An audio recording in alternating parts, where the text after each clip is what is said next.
is this lidded box. You can see it's got a really pretty form to it. It's made out of curly maple. So if you've got a special piece of wood, well, now's the time to use it. For our box today, I decided to choose a backyard beauty. This is a piece of American elm that I cut down a few years ago from my backyard. Now with bandsaw boxes, it's all about the sequence of cuts. So the first step to create this lidded box is going to be to cut at 12 degrees the perimeter of the box. Now, as you can see here, I have a template on my blank, so I'm ready to go. Once I get that 12-degree perimeter cut done, I'm then going to tilt my table on the bandsaw back to 90 degrees, and I'm going to slice off the blank to the top. And when we're done with that, it'll be time to think about the interior. Well, I've got the basic shape of my box cut out, and I've separated the lid from the main body. So, what's up next? I've restrung my bandsaw with an 1/8-inch blade, and I've set the table at 12 degrees. What's next is that I'm going to cut out the interior plug. Well, one of the things I need to decide is where to enter my cut. What I'd like to do is find a spot where the cut will follow the grain, so when I glue it back together, it'll be invisible.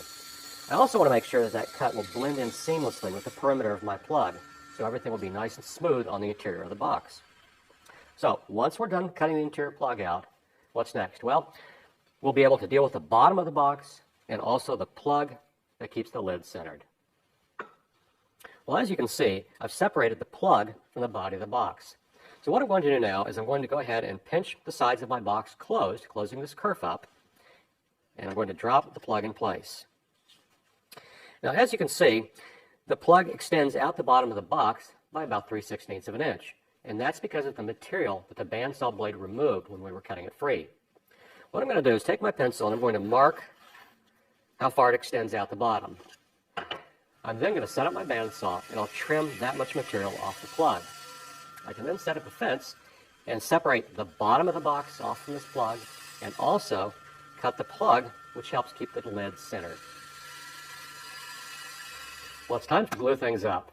So what I'm going to do is start by putting some glue into the kerf of the sides of our box.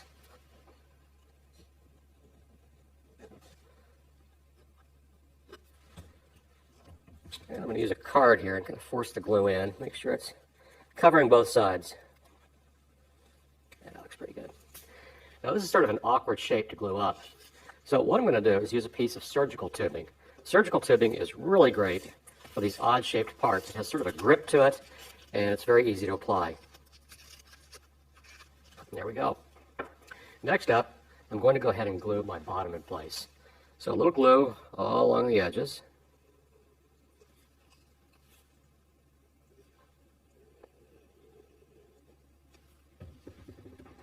And drop it in place.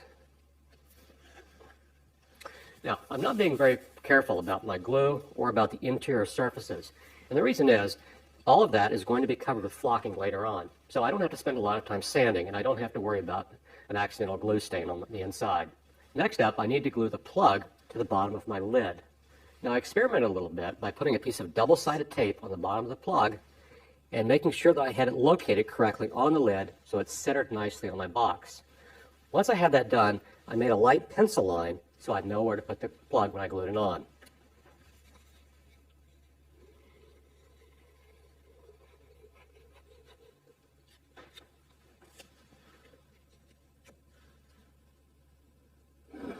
Now earlier I did sand the bottom of my lid since that is actually going to show.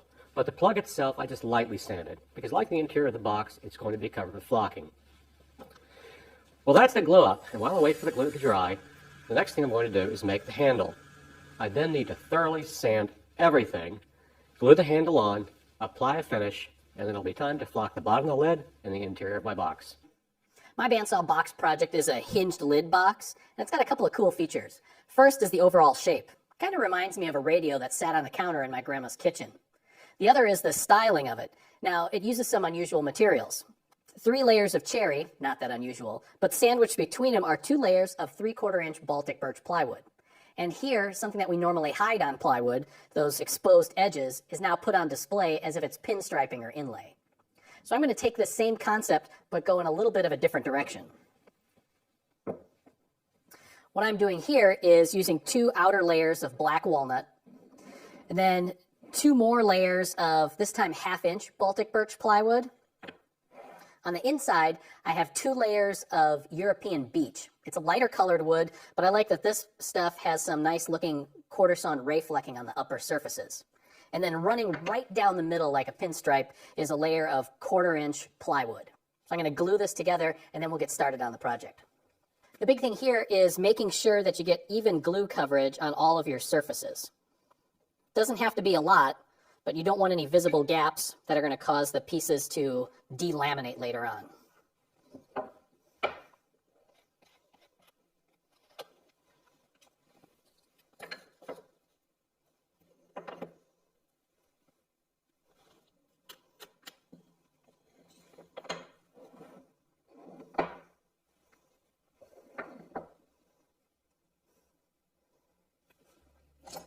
When I'm clamping up, the big thing here is keeping the pieces aligned.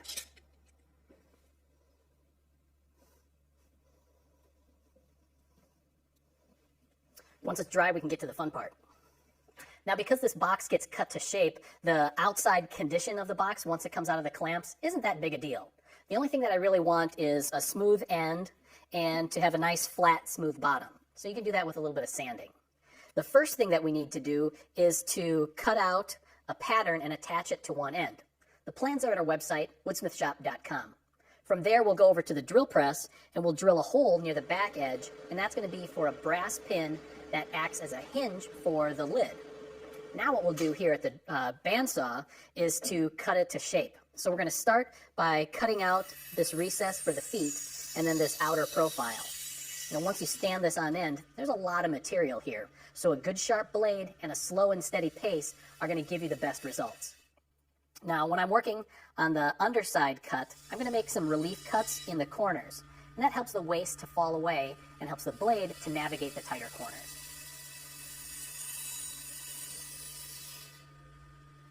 Before going any farther with the bandsaw, you want to take some time to smooth out your surfaces that you just cut. A nice sharp blade is going to leave them pretty smooth, but taking care of a lot of the heavy sanding now is just going to be a lot easier to do. So what we want to do now is turn our attention to excavating the inside of the box. But before we do that, we have to get the 2 ends out of the way. So what I'm going to do is bring the rip fence over, set it in place, and now I'll just take a slice off of each end of this piece of bread here.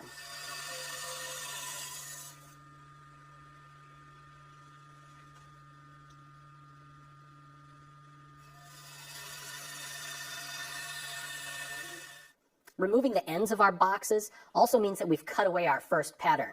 So what we need to do now is print out and attach a second pattern, and this one is going to show us something a little bit different. The first one was for the outside shape. This one is going to define the shape of the lid of the box as well as the lower inside compartment of the box. Here again, you'll notice that there's some pretty nice flowing curves there, so follow those closely with the blade to reduce the amount of cleanup you're going to do, and you'll end up with a great looking box pretty quickly.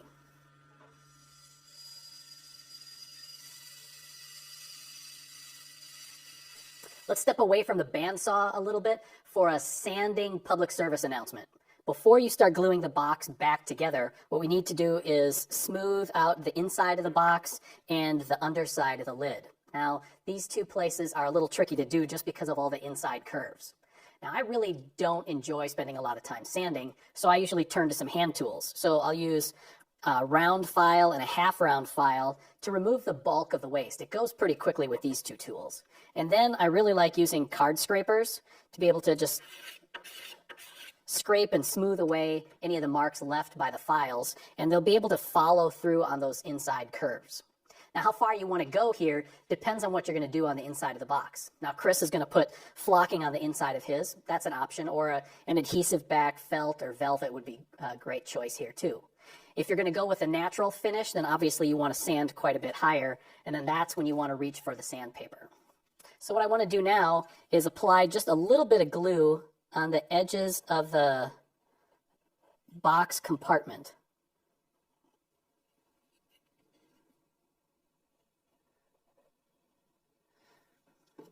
Go easy here because squeeze out is going to be a real pain to clean up. I'm going to use my built-in glue brush. disposing of the excess appropriately. Then I'm going to bring the sides in place. The big thing here is keeping those front and back edges aligned as you put the clamps on. All right, last order of business before we walk away is to take a moment to size the lid. Now, theoretically, it's going to be a piston fit in there. So you want to plane and sand the edges so that you'll be able to open and close the box pretty easily. Now, once we let this dry, we can then go back over to the bandsaw for the last cutting steps. All right, there's one last step we need to take care of for making this box here at the bandsaw. And what we're going to do is we're going to create a bevel on each end here. Now, in order to do this, I set up a very large kind of auxiliary fence because in order to tilt the bandsaw table to create that bevel, I needed to put the fence on the right-hand side of the blade. Some fences allow you to do that. Others, you're just going to have to do an auxiliary fence like this one. So I'm going to set it up, and then I can run the edge of the box along one side, flip the box around, and make a second pass. You'll notice that I'm going to leave just a little bit of a flat spot there, and I can smooth that out with some sanding later on. Beveling the ends of the box, there's a small flat that's left over to help register the box on the fence. But you can just use a block plane and smooth up everything so it has a nice, even tapered face there. What we can do now is fit the lid in place using some small brass pins that fit into the holes that you drilled earlier.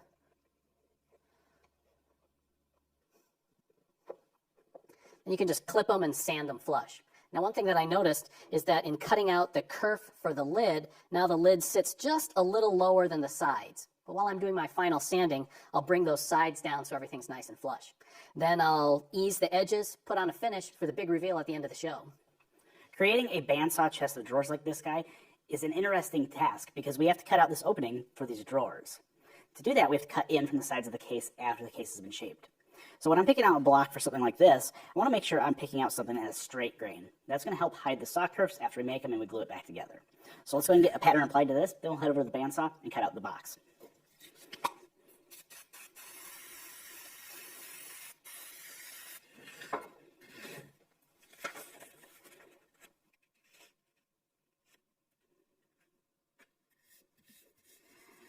For the chest of drawers pattern, the first thing we need to do is cut out the outside shape of the chest. So I'm going to start down here in the corner, make the side cuts, probably exiting off into the waist area on both sides. Then we'll come in and do these tight radius cuts to create the feet, and then that gentle sloping curve to the top.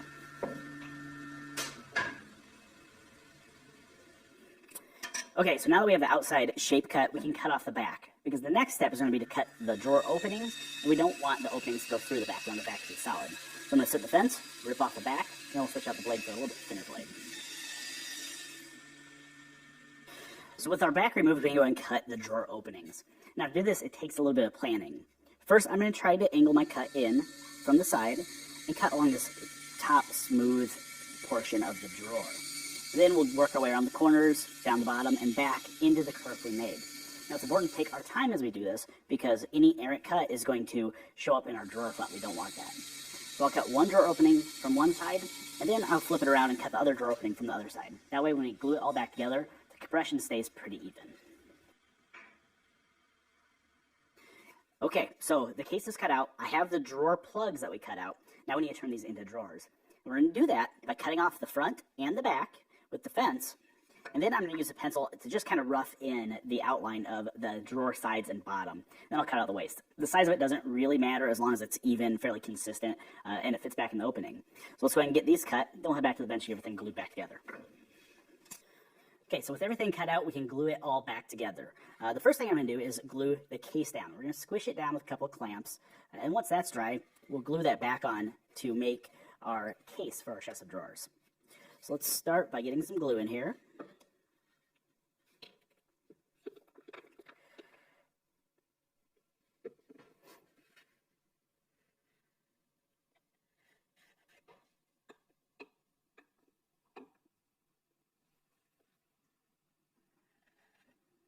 And now with that curved top, I can't get good clamping pressure, so I'll just bring in the scrap that we cut off there and use that to get everything lined up.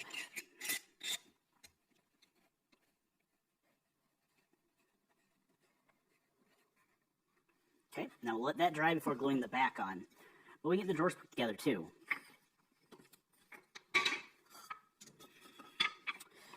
So with the drawers, the biggest thing is just to make sure that you wash the grain that you cut off and line it back up to where it came from. Don't flip the front and the back if you can help it.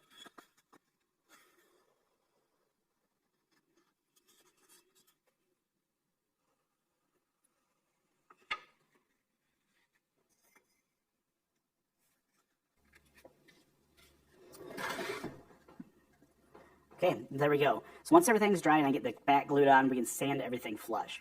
And because we squished the case down, we might need to do a little extra sanding on those drawers to get them to slide in nice and easy. But once they fit, you're ready for some finish and some flocking. Adding flocking to a project such as these bandsaw boxes is a great way to add a little elegance to it. And on these boxes in particular, the flocking does a couple of things. First, when you open up the box, it's a nice pop of color and it adds that luxurious feel. On a box such as this chest of drawers, it's actually functional as well. When you open it up, you can have a color on the inside, but then by flocking the opening, you actually add to the ease of use, and it causes those drawers to slide just a little bit easier. And the third reason I like flocking is it can actually eliminate some of the sanding that you need to do on the inside of a box like this or on the inside of the drawers. So to add flocking to the inside of our boxes, we need to start with a flocking kit. Now these kits are going to come with the flocking material. A lot of times it's available in different colors. We're going to need adhesive that matches the flocking material. So in this case, I have some black adhesive that matches the black flocking. And we also need a way to apply it. A lot of times they come with a flocking gun or a canister, a little cardboard tube that you can use. You fill the flocking up. Then after you apply the adhesive, you simply pump it to puff out the flock onto the adhesive and let it sit. So let's go ahead and get the inside of this painted with some of this adhesive.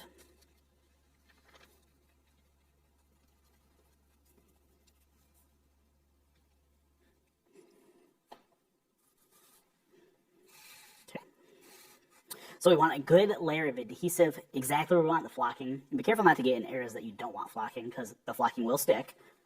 Let's get that out of the way. Now we're going to fill up the flocking gun.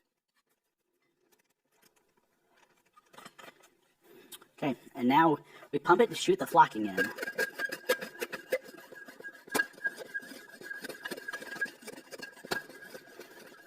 Okay, and you want to go until you see all the sheen from the adhesive disappear. And if you use too much flock, that's not a problem. We'll let this sit for about 14 to 20 hours, and we'll come back, we'll shake all the extra flocking out, and actually use a little brush to brush out any loose stuff. And all that flock that you get out after the adhesive's dry can go right back in the bag and get reused again. Well, I hope on today's episode you got a little excited and perhaps a little inspired to try making your own box right at the bandsaw.